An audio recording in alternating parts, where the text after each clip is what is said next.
What it do, Tiger Toes crew? Welcome back to I believe this is episode 14 of the Tiger Toes podcast.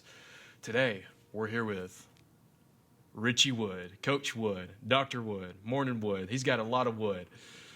Coach Wood, how are you doing? Well, I'm doing excellent. Well, what are your pronouns? What do you want to be called? I just go by, hey you.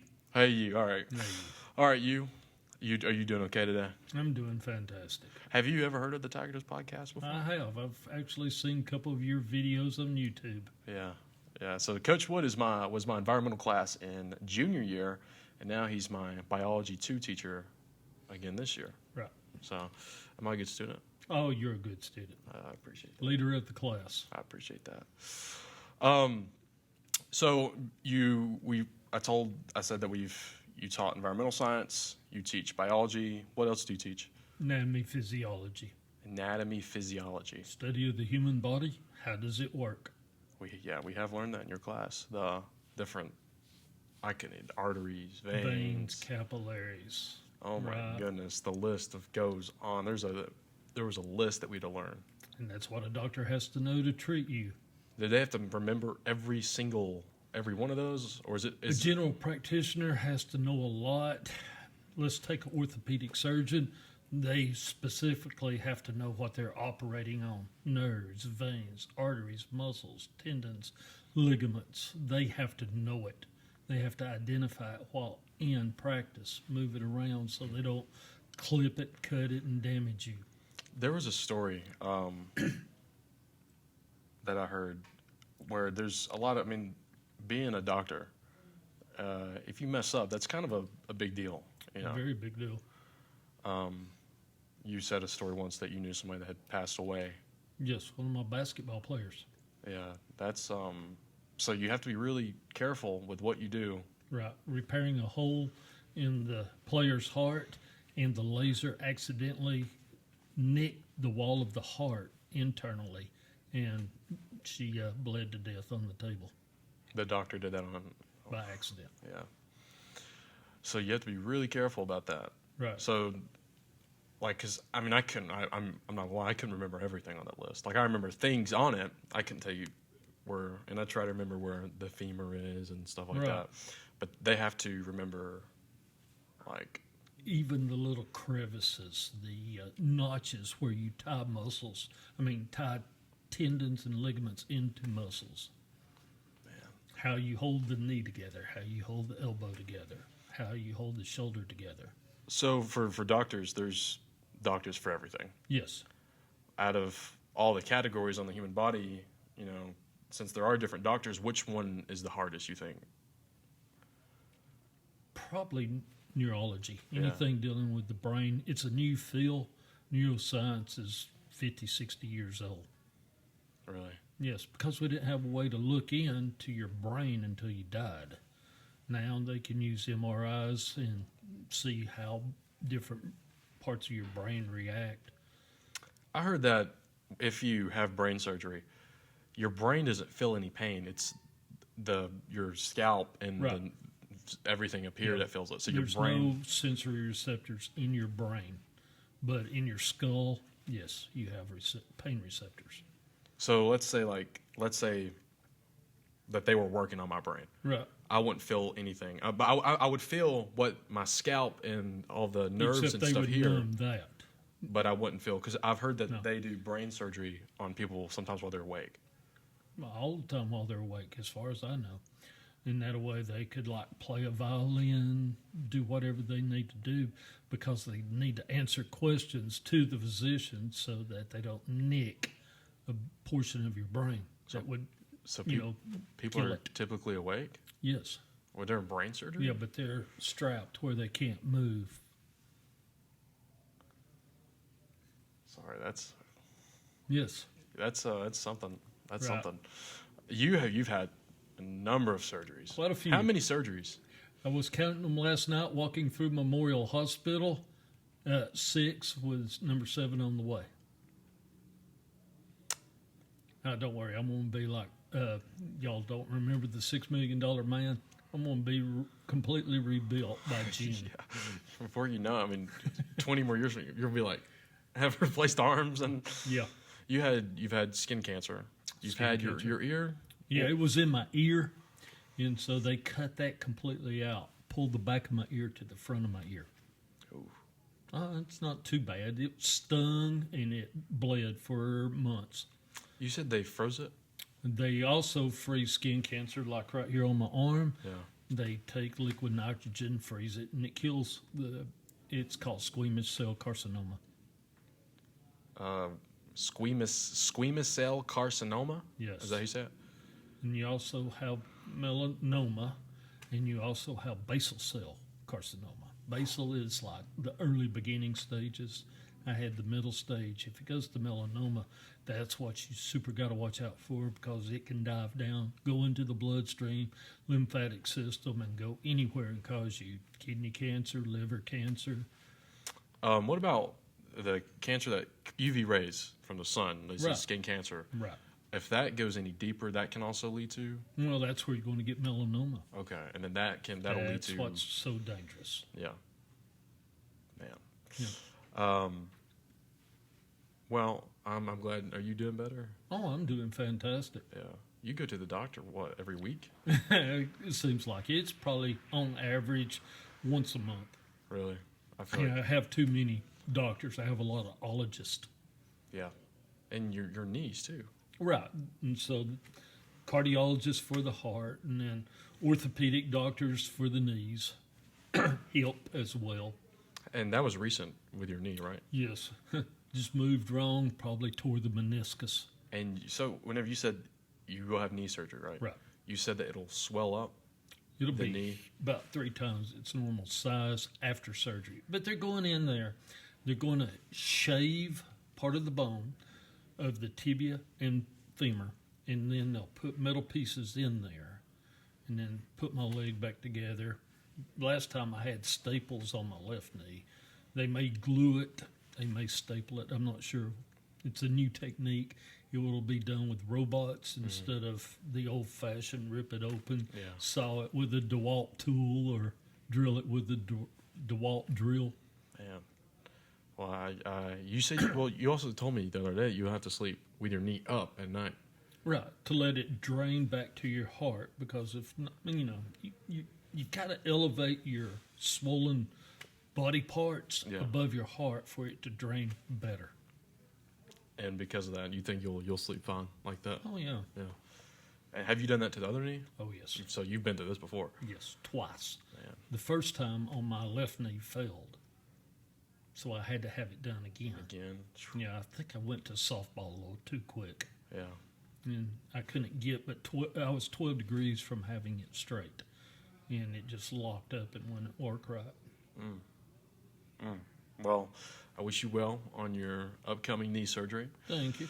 So you're a science guy. Right. One of the things I wanted to talk about in here was the Apollo missions, and in recent days, the Artemis 2 mission. It was Artemis 2? Yes. Oh yeah, Artemis 2 has just launched 4 humans to we sent the furthest away from Earth, I think, right? What did you think about that? Well, I think it's fantastic. When I was a young boy, I lived in Orlando, Florida. My dad was in the military. So on weekends when they were blasting off the Gemini series, we would drive over to Cocoa Beach, go into the Navy Air Base. You got a better view at the Navy Air Base, and watch the Geminis blast off. And so they would go into space, and then they would do things like spacewalks, and then they learned how to dock with other objects. And you got to remember, they're going like 17,500 miles an hour. And 2 objects are having to merge together and lock.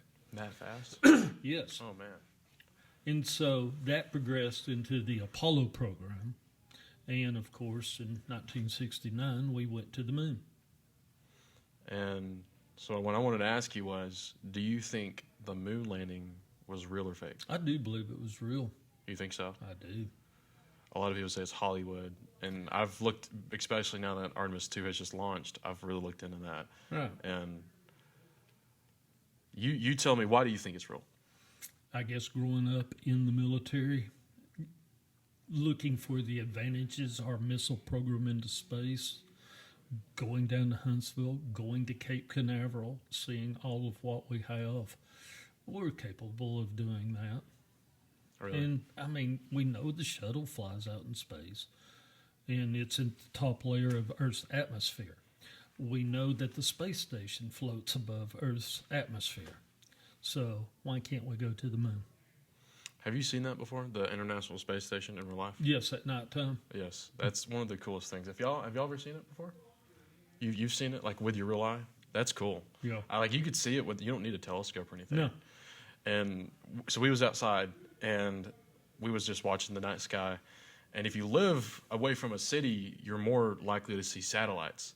And there's so many going one this way, one this way, one this way, and people don't realize that how much stuff we really got up there. It's crazy. I was on a teacher field trip to San Salvador, Bahamas, and we're on the dock, and I mean, it is pitch black there, no street lights or anything. And the satellites, you can tell because they're moving so fast across the sky, you could see them crisscrossing left and right. And they were plentiful. Yeah, you'd be surprised if you guys have that opportunity to do that, to just go somewhere far and where there's not light pollution. So where we live close to Chattanooga, and in our area you can kind of see Chattanooga off in the distance, the lights coming off of the city.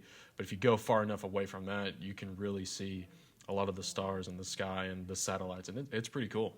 It's pretty cool. We've driven on the moon. Like we've been on a vehicle and we've driven on the moon. That's some cool stuff. It is. Do you think we'll do that again? Drive on there? Or there's talks of a base. Do you think we'll do that? That's the plan, is to establish a colony. And of course, a lot of it could be military. I mean, that's the genius of a civilization, is its military. So part of it will be for civilian. Part of it will be to mine and get products out of maybe the moon, meteors flying by.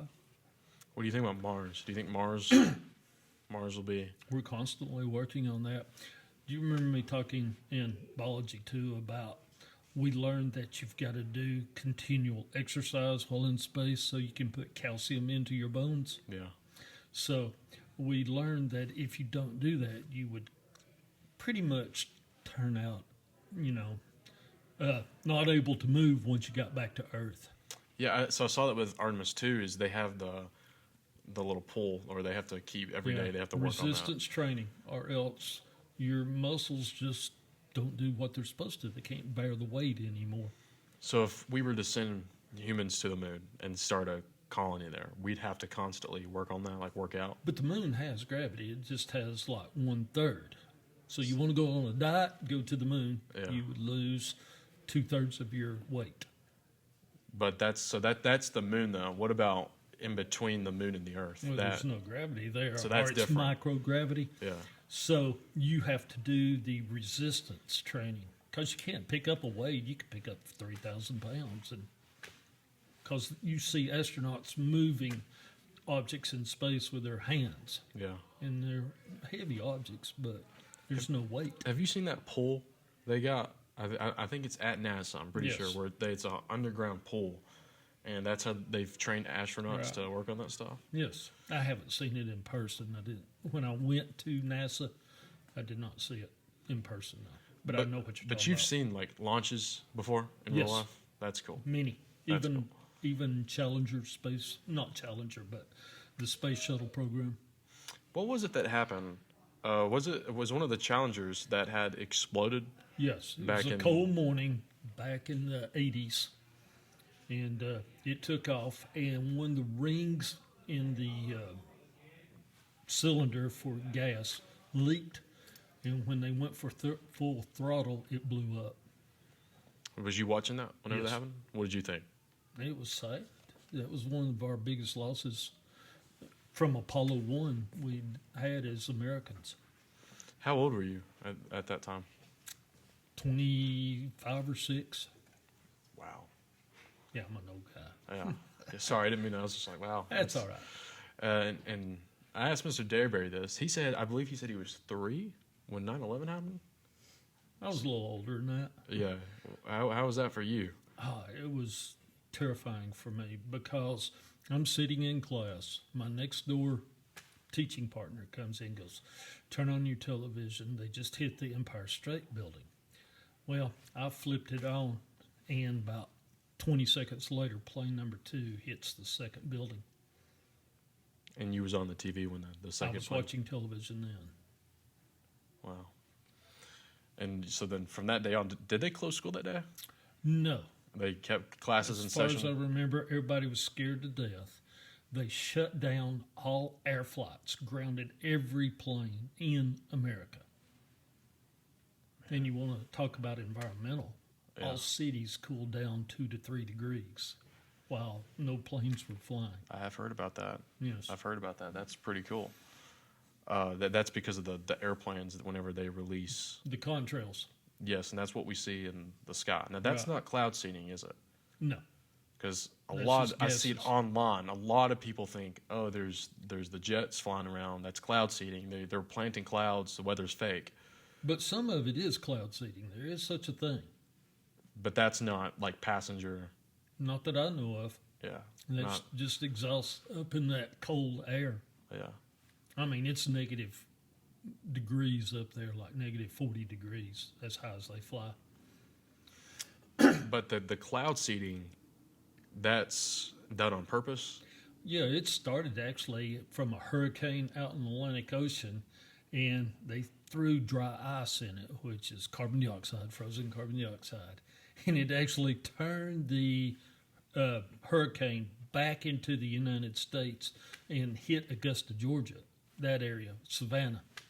We did. So was that like kind of on us, the humans, Yeah, for it doing was that? like 1955. Don't quote me on that date, but it was around that time period.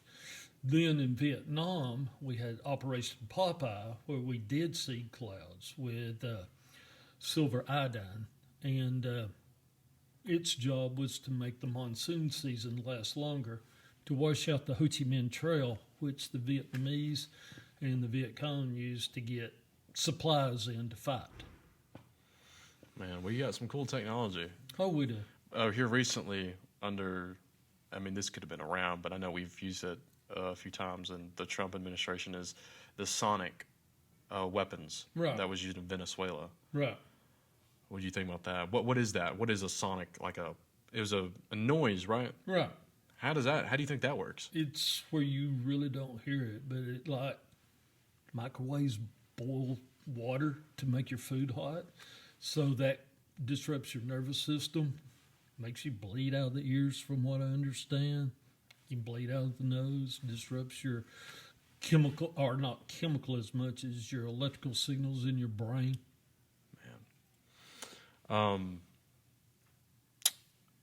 Talking about chemicals, I wanted to talk to you about, because you talk a lot about this, the foods that we consume, Right. especially kids in my generation that are drinking energy drinks like Red Bull, Monster, Alani's, foods that have Red 40. What's your message about that? Because you stand strong on people being more aware. From what I've taken, people need to be more aware of what they're consuming. Because you're going to consume that, you're young, maybe you do take it, but I've had people tell me about their parents drinking energy drinks, having heart attacks. And then what's it going to do to your kidneys? Your kidneys have got to filter all that stuff coming in there. And most of those energy drinks will, go through your body, kind of perk up your brain for a short period of time. Some of them have a lot of sugar in them, and the sugar spikes your insulin, and then you have an insulin crash. So you're even more tired than you were to start with. That's why I recommend just good old coffee. Some coffee. Yeah, coffee's great. But you were saying something caffeine. What does caffeine do to you? It is a vasoconstrictor. So it just kind of goes in and closes up your blood veins. But I forget the actual chemistry of what it does in the brain. But it goes in and it speeds up certain chemical processes within your brain. What about some of the foods?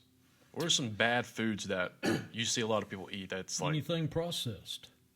Okay, you think you go and you buy roast beef at the store.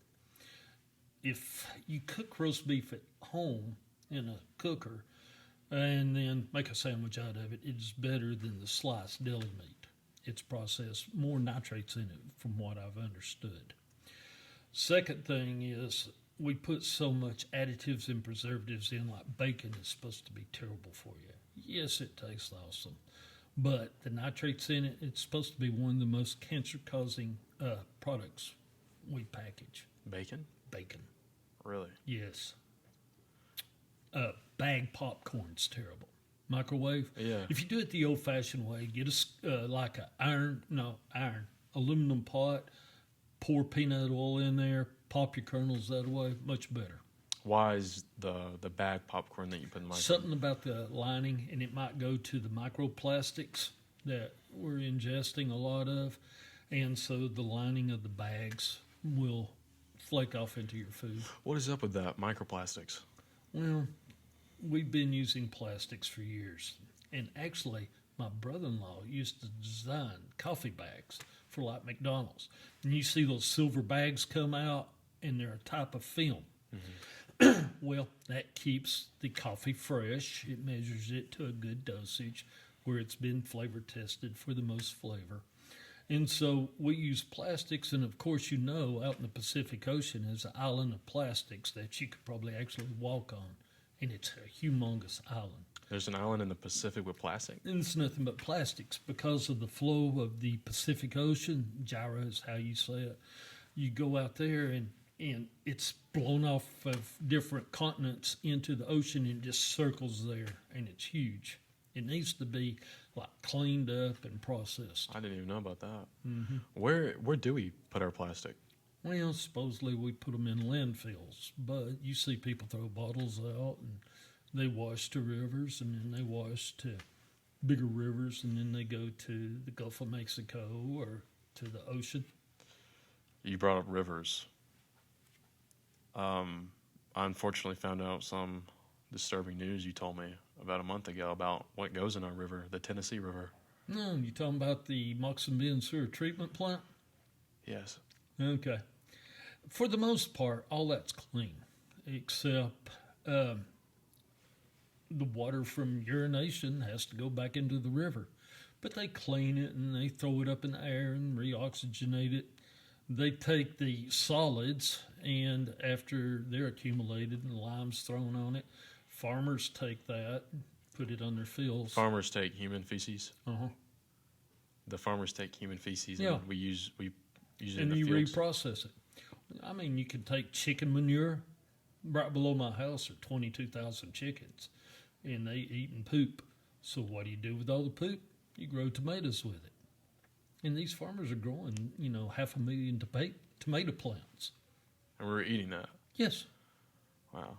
And that's what makes believe it or not, tomato taste better because of the nitrogen.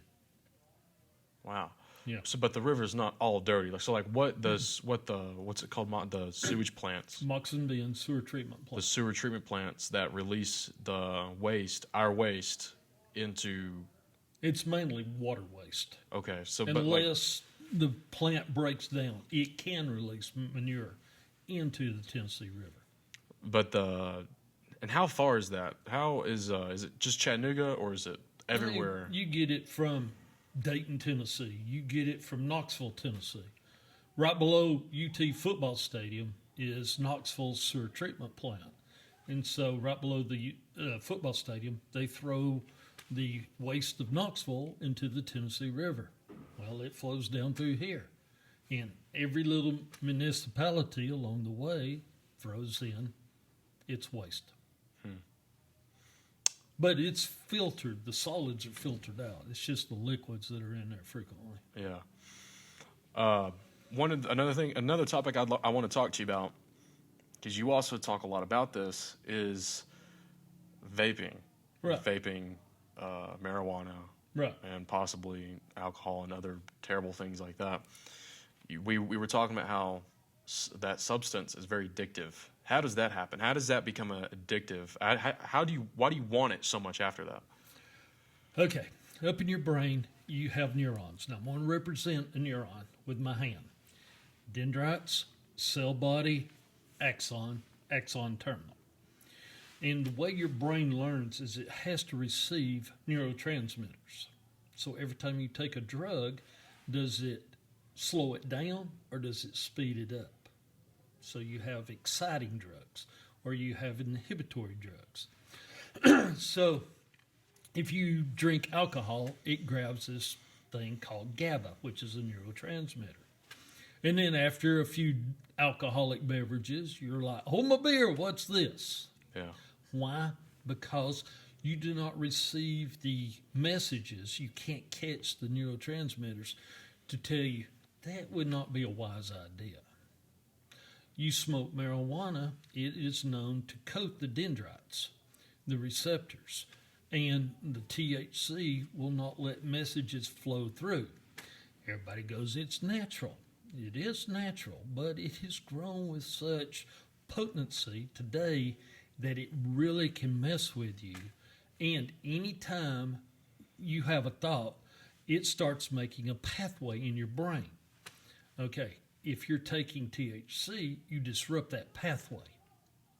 There's a reason it makes you laid back. There's a reason you get the munchies from it. When people say it's for anxiety and their problems with, I guess, a lot of people say they, like with ADHD, people say a lot of people just can't handle a problem, so they resort to smoking. Right. And then you could be like my nephew who triggered his psychotic episodes, and he will have them for the rest of his life. And what were those psychotic episodes? Just weird, off the wall stuff, bad like hallucinations, dreams, stuff like that. But like my wife is a pharmacist in a mental facility, and she talks about it quite a bit, where people trigger that and everybody's out to get them. There's all these problems, and they just can't cope in the natural world, and so they have probably even more anxiety after getting off. What do you think is worse out of these three? Well, we'll say these four. We have vaping, cigarettes, marijuana, and alcohol. Out of those four, which is the worst? All four. Really? So there's not really. Cut the vices. Because, cigarettes, we know about the nicotine addiction, one of the top 3 addictions there is.